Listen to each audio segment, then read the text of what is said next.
ওই আমি হইলাম নাপিত, the most powerful man in the society.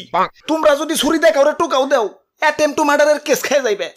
আর আমি তো মাঝে মাঝে থানার ওসিরেও শেভ করবার যায় গালগুল কেটে রক্ত বের করে দিই। ওসির বাপের ক্ষমতা নাই যে আমারে কিছু কইব। ভাই ঈদ তো আইসা পড়লো, চুল কাটাবেন না?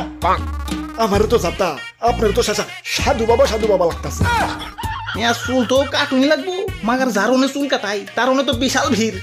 ইয়া পাইলে অন্য দোকানে চলো। তুমি তো বুইরা মানুষ, স্টাইলের কি বুঝবা? এই চুলের কাটিং জিনিসটা এতটাই সেন্সিটিভ যে একটু এদিক থেকে সেদিক হইলে শাহরুখ খানরে পর্যন্ত হিরো আলম বানিয়ে দিবার পারে।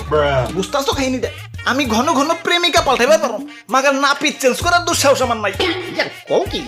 হ, আমি আমার জিএফ রেও ততটা ভালোবাসি না যতটা না আমার নাপিতরে ভালোবাসি। জিএফ কি করে? আমারে প্রেসার দেয়, টেনশন দেয়, প্যারা দেয়, মুখ শুকিয়ে একটু হয়ে যায়। আর আমার নাপিত এই পাগল বাবারে দয়াল বাবার